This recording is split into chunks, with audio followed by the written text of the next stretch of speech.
Duty room కథ రచనాగళం మీ కొచ్చెలకొండ Jagadish. Duty రూమ్లో నా మటుకు నేనేదో పుస్తకం చదువుకుంటున్నాను. సాయంత్రం 6 అయింది.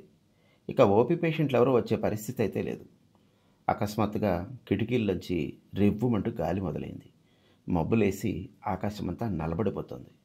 వర్షం రావడం, కరెంటు పోవడం, జనరేటర్ పనిచేయకపోవడం, ఫోన్ ఛార్జింగ్ కూడా లేకపోవడం, నాకు విరక్తి కలగడం.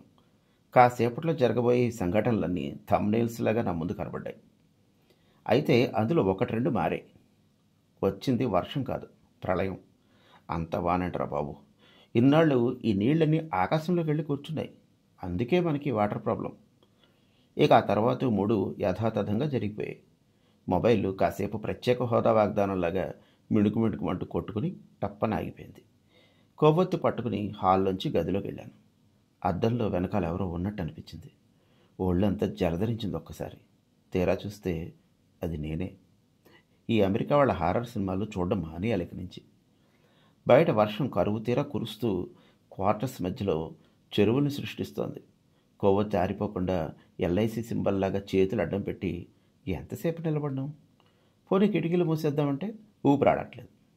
ఎంతైనా నెసెసిటీ ఈజ్ ద మదరో గ్రాండ్ మదరో ఆఫ్ ఇన్వెన్షన్ అని అన్నారు కదండి.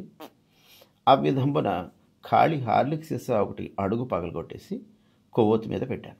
దెబ్బకి అది కొట్టుకోవడం మానేసి పడుంది. ఇక ఆఖరిది అసలైనది అయినది విరక్తి వచ్చింది.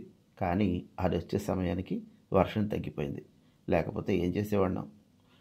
లేచి టిఫిన్ బాక్స్ ఓపెన్ చేసి ఆరిపోయిన చపాతీల్లో జారిపోతున్న కూర నంచుకుంటూ తినడం మొదలెట్టాను. దీపం పురుగులు 2 సరసాలు ఆడుకుంటూ హార్లిక్స్ సీసా చుట్టూ తిరుగుతున్నాయి. ఏముంది, మామూలే.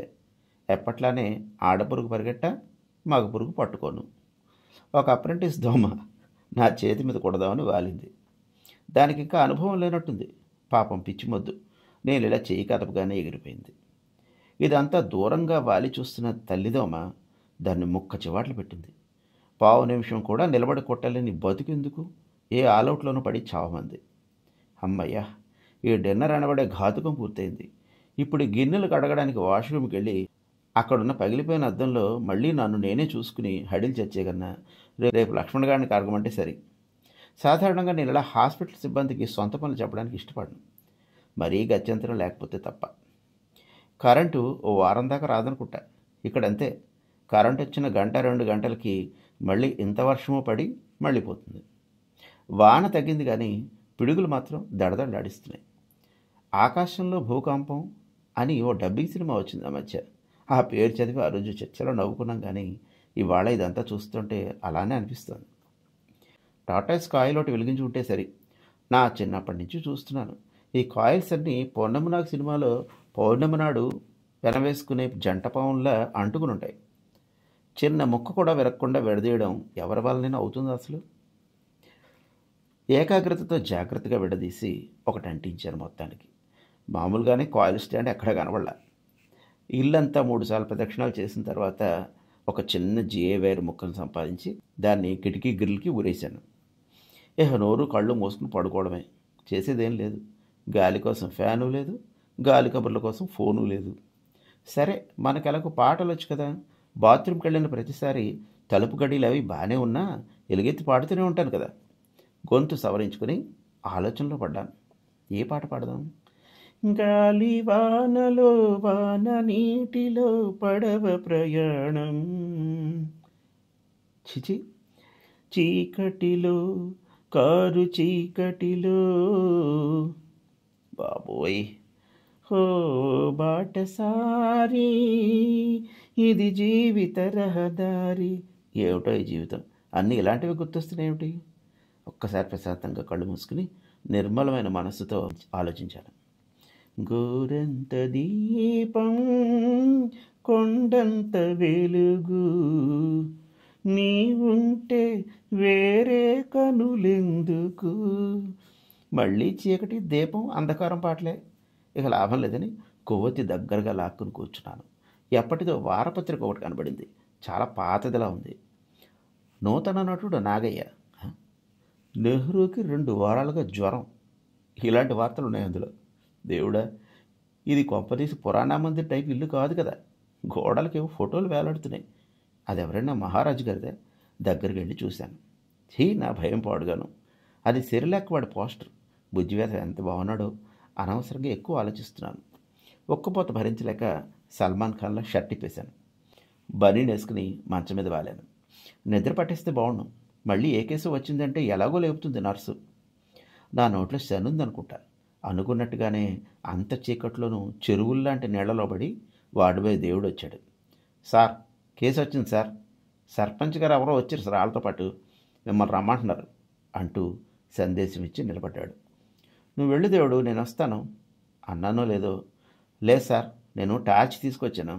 ఇక్కడ పాములు ఎక్కువ సార్, పదండి వెళ్దాం అంటూ గ్రెనేడ్ వత్తి కొరికి పడేసినట్టు చెప్పేసి నిలబడ్డాడు. అది పేలడమే తెరువాయి.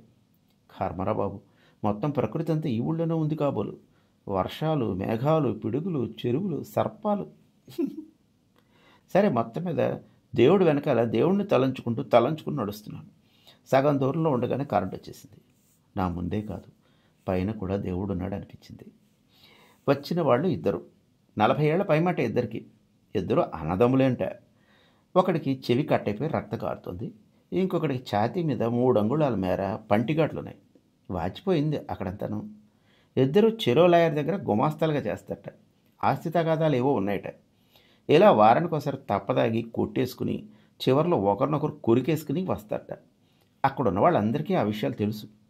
నాకు వింతగా ఉంది, కానీ వాళ్ళందరూ చాలా సరదాగా నవ్వుతూ ట్రీట్మెంట్ చేసేస్తున్నారు. అందులో అన్నయ్య గడు టీటీ ఇంజెక్షన్ మొన్న మధ్యగా ఇచ్చారు, మళ్ళీ అవసరం లేదనుకుంటా సిస్టర్. ఏం సార్, నిజమే కదా అంటూ నా వైపు తిరిగాడు.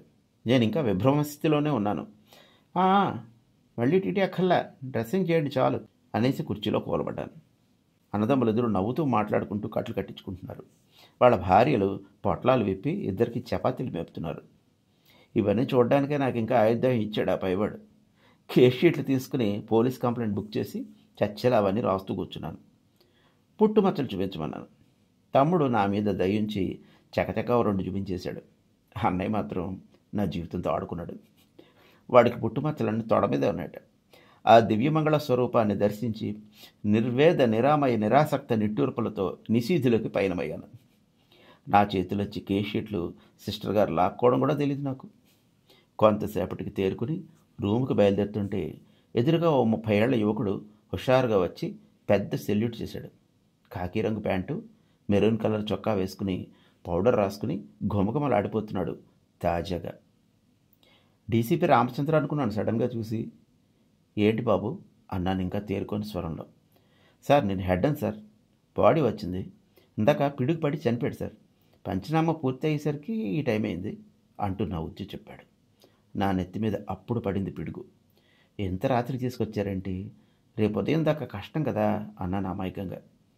సార్, పర్లేదు సార్, శవం తాజాగా ఉంది సార్, ఫ్రెష్ డెత్తే కదా అంటూ భరోసా ఇచ్చాడు. తాజా అనే పదాన్ని ఇన్నాళ్ళు కూరలకి, పళ్ళకి, ఇంకా రొట్టెలకి వాడే నాకు ఆ పరిభాషతో ఓ కొత్త లోకానికి కిటికీలు తెరుచుకున్నట్టు అయింది. సరే దేవుడు, ఆ పిఎం రూమ్ తాళాలు ఇచ్చి ఇతనికి కొంచెం హెల్ప్ చేయి అనేసి గదిలోకి వచ్చి శివపుత్రుడి సినిమాలో విక్రమ్లాగా నిర్వీకారంగా నిద్రపోయాను.